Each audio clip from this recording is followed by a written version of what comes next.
저는 오늘 여러분과 함께 누가복음 7장 18절에서 35절에 의지해서 세례 요한과 그 제자들에게라는 제목으로 은혜를 나누고자 합니다.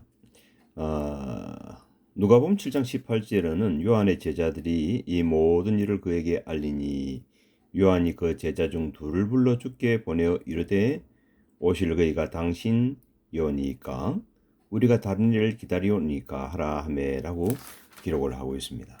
요한은 이때 옥에 있었고 옥에서 요한은 제자들에게 예수님에 관한 소식을 들은 것입니다. 그들이 예수님께 나와왔죠. 세례 요한의 제자들이 예수님께 나와서 또 이렇게 말을 합니다. 20절에 보니까 세례 요한이 우리를 보내어 당신께 여쭈어보라고 하기에 라고 하기를 오실 그이가 당신이오니까 우리가 다른 일을 기다리오니까 하되이다 하니라고 했어요. 요한은 옥에 있으면서 예수님에 대한 소문을 제자들에게 들었고 그 예수님에 대한 소문을 들은 결과 요한에게 한 가지 궁금증이 생겼어요. 그 마음에 뭔가 믿음에 흔들리는 어떤 일이 생겼는데 그것은 메시아에 대한 그 확신이 오질 않는 것입니다. 자기가 생각하는 메시아가 나하고 좀 달랐던 거예요. 실제적으로 세례 요한은 예수님에 대해서 오실 메시아에 대해서 심판의 주로 이렇게 선포했던 것을 성경은 보여주고 있어요. 그런데 예수님께서 오셔서 심판의 주가 아니라 병든 자, 귀신 들린 자, 죽었던 자, 뭐 이런 사람들을 살리고 회복시키는 일을 하고 있는 거예요. 메시아는 보면은 여러 가지 역할들을 하는 걸로 성경에 기록되어 있는데 요한은 자기가 옥에 있다 보니까 그 옥생활이 뭐 그렇게 편안하거나 쉽지는 않았겠죠. 자기 자신에게 뭔가 포커스가 맞춰졌던 것 같아요. 그러니까 오실 그이가 당신입니까? 우리가 다른 일을 기다려야 됩니까? 이렇게 이야기를 했던 것입니다. 우리도 보면은 교회를 다니면서 그럴 수가 있잖아요. 또 교회를 다니지 않는 사람도 그럴 수 있어요. 자기가 생각하는 메시아관이 있죠. 자기가 생각하는 그리스도관이 있어요. 그것이 자기하고 맞지 않으면 이건 아니야. 이렇게 생각할 수도 있습니다.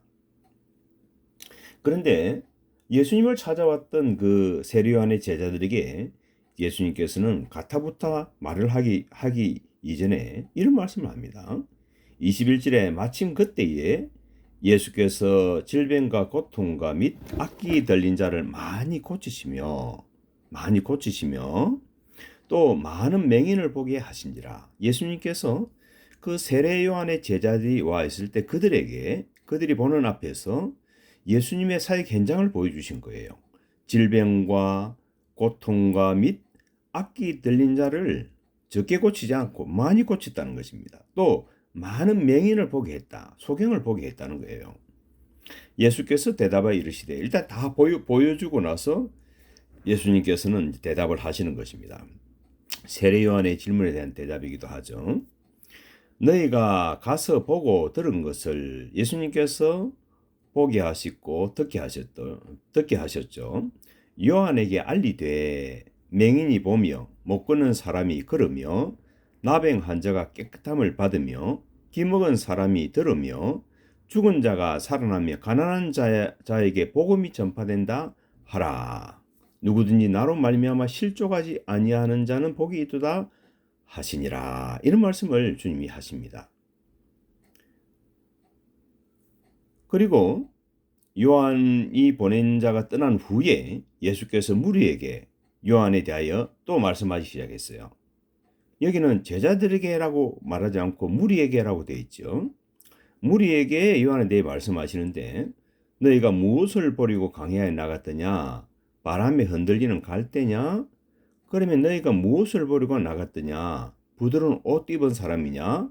보라, 화려한 옷을 입고 사치하게 지내는 자는 왕궁에 있느니라. 그러면 너희가 무엇을 버리고 나갔더냐?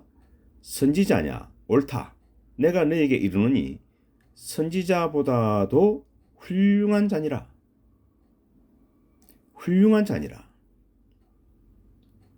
기록된 바 보라 내가 내 사자를 내 앞에 보내노니 그가 내 앞에서 내 길을 준비하리라 한 것이 이 사람에 대한 말씀이라. 자, 여기서 예수님께서는 세례 요한에 대해서 중요한 말씀들을 하셨어요. 요한은 선지자보다 훌륭한 자다라고 말씀하고 있습니다. 이 사람은 화려한 옷을 입고 사치하게 일하는 그런 자가 아니라는 것이죠. 그러면서 선지자보다 훌륭한 자인데 이 자가 왜 왔느냐? 27절에 기록된 바 보라 내가 내 사자를 내 앞에 보내노니 그가 내 앞에서 내 길을 준비하리라 한 것이 이 사람에 대한 말씀이라. 내가 너희에게 말하노니 여자가 낳은 자 중에 요한보다 큰 자가 없도다. 그러나 하나님의 나라에서는 극히 작은 자라도 그보다 크니라 하시니 모든 백성과 세리들은 이미 요한의 세례를 받은지라. 이 말씀을 듣고 하나님을 어렵다 하되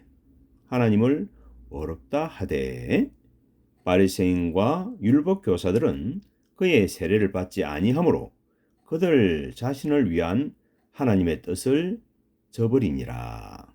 자, 이 세례 요한의 말을 듣고 모든 백성과 세리들은 세례를 받았죠. 그리고 세례를 받은 사람들은 예수님께로 왔어요. 그래서 그들은 이 말씀을 듣고 또 하나님을 어렵다고 했다고 되어 있습니다. 그러나 바리새인들과 율법 교사들은 그의 세례, 요한의 세례를 받지 아니하므로 그들 자신을 위한 하나님의 뜻을 저버리니라 이렇게 되어 있어요. 그 당시 이제 율법 교사나 바리새인들은 어때요? 유대교 지도자들이었고 성경을 안다 하는 사람들이었죠. 그러나 세례 요한의 이 회개의 복음 앞에 그들이 보면은 무릎 꿇지 않았던 것입니다. 그리고 세례 요한이 인도하는 예수 그리스도 그분에게 오기도 원치 않았던 것이죠. 31절입니다. 또 이르시되 이 세대의 사람을 무엇으로 비유할까? 무엇과 같은가? 비유하건대 아이들이 장대에 앉아 서로 불러 이르되 우리가 너희를 위하여 피리를 불어도 너희가 춤추지 않고 우리가 곡하여도 너희가 울지 아니하였다 함과 같도다. 예수님께서 비유로 이런 말씀을 하시는 것입니다. 아이들이 장대에 앉아서 서로 불러 이르되 우리가 너희를 위하여 피를 불어도 너희가 춤추지 않고 우리가 곡하여도 너희가 울지 아니하였다 함과 같도다. 세례 요한이 와서 떡도 먹지 아니하며 포도주도 마시지 아니하며 너희 말이 귀신이 들렸다 하더니 인자는 와서 먹고 마시며 너희 말이 보라 먹기를 탐하고 포도주를 즐기는 사람이요 세리와 죄인의 친구로다 하니 지혜는 자기의 모든 자녀로 인하여 옳다함을 얻느니라. 자, 우리가 지금 누가복음 7장 18절에서 35절까지 말씀을 쭉 한번 살펴봤습니다. 예수님께서 이 말씀을 전체적으로 보게 되면 세례 요한이 옥에 있을 때 벌어졌던 일입니다. 세례 요한이 옥에 있으면서 요한의 제자들로부터 예수님에 대한 소문을 들었습니다. 예수님께서 여러 가지 일들을 많이 행하셨죠. 귀신을 쫓아내기도 하고 병자를 낫게 하기도 하고 또 말씀을 전파하시기도 하고 이렇게 쭉쭉쭉 하셨어요. 그런데 그 말씀을 듣는 세례 요한이 예수님에 대한 믿음에 궁금증이 생긴 것입니다. 보라 세상계를 지원하는 하나님의 어린 양이로다. 이렇게 스스로 성령의 인도함을 받아서 증거를 했음에도 불구하고 요한이 즉 제자들을 보내서 오실 그이가 당신입니까?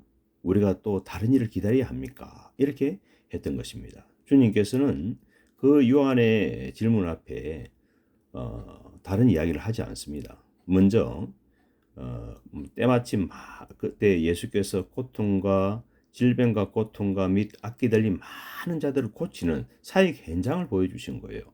또 많은 맹인을 보게 하셨죠. 그러고 나서는 대답하셨어요. 그러니까 세례 요한의 제자들도 메시아간에 대해서 어떤 정치적인 메시아간에 대한 그들의 생각이 강했기 때문에 예수님께서는 그들의 영적인 시야를 실질적으로 넓혀주신 것이죠. 그러면서 요한에게 가서도 너희가 보고 들은 것을 요한에게 알리라고 말씀한 것입니다.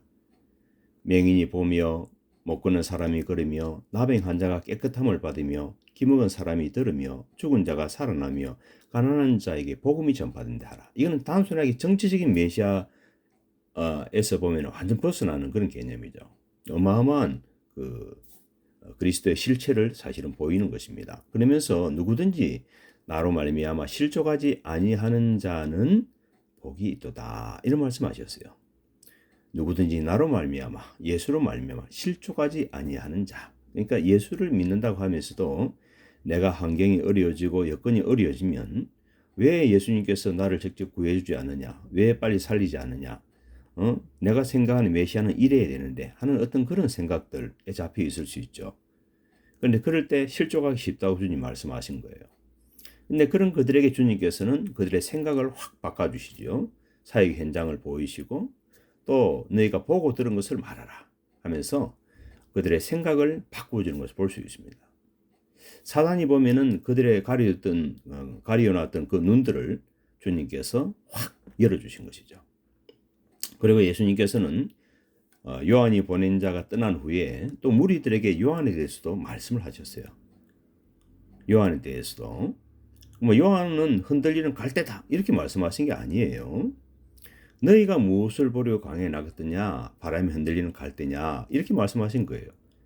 그리고 예수님께서는 요한은 보면 또 화려하고 부드러운 옷 입고 사치하는 자가 아니었다, 그런 말씀도 또 하셨어요. 요한을 굉장히 칭찬하고 경계하고 세우고 있습니다. 그러면서 그러면 너희가 무엇을 보려고 나갔더냐? 선지자냐? 옳다. 내가 너희에게 이르노니 선지자보다도 훌륭한 자니라, 이런 말씀하시면서 27절에 중요한 말씀하십니다. 기록된 바 보라, 내가 내 사자를 내 앞에 보내노니 그가 내 앞에서 내 길을 준비하리라 한 것이 이 사람에 대한 말씀이라. 이 뭐예요? 엘리야의 심령과 능력으로 와서 주님의 길을 준비하는 그 사명을 세례 요한이 가지고 왔다는 것이죠. 내가 너희에게 말하노니 여자가 낳은 자 중에 요한보다 큰 자가 없도다. 자, 여자가 낳은 자 중에 요한보다 큰 자가 없다고 또 말씀하셨어요. 그러나 하나님의 나라에서는 극히 작은 자라도 그보다 요한보다 크니라 하시니 모든 백성과 세리들은 이미 요한의 세례를 받은지라. 이 말씀을 듣고 하나님을 어렵다 하되, 자, 그렇죠? 하나님을 어렵다 하되 바리새인과 율법 교사들은 그의 세례를 받지 아니하므로 그들 자신을 위한 하나님의 뜻을 저버리니라. 여러분, 우리도 하나님의 뜻을 저버리는 그런 어리석은 자가 되지는 않아야 할 것입니다. 또 이르시되 이 세대의 사람을 무엇으로 비유할까? 요한에 대해서도 예수님에 대해서도 거부하는 그 사람들을 향해서 주님이 하시는 말씀이죠. 그런데 35절에 결론적으로 주님이 이런 말씀하십니다. 지혜는 자기의 모든 자녀로 인하여 옳다함을 얻느니라. 여러분, 예수 믿는 사람들이 지혜로우신 예수님과 같이 우리의 삶의 현장이 죽는 현장이 아니라 살아나는 현장이 되어야 합니다. 성령의 인도하심과 운행하심으로 우리의 삶의 현장이 어둠이 떠나고 죄가 꺾이고 하나님의 의가 선포되어지고 하나님이 기뻐 받으시는 현장이 되어야 할 것입니다. 오직 성령이 너에게 임하시면 너희가 권능을 받고 예루살렘과 온 유대와 사마리아와 땅 끝까지 이르러 내 증인이 되리라. 하나님 말씀대로 이루어지이다. 예수님의 이름으로 축복하며 기도합니다. 아멘.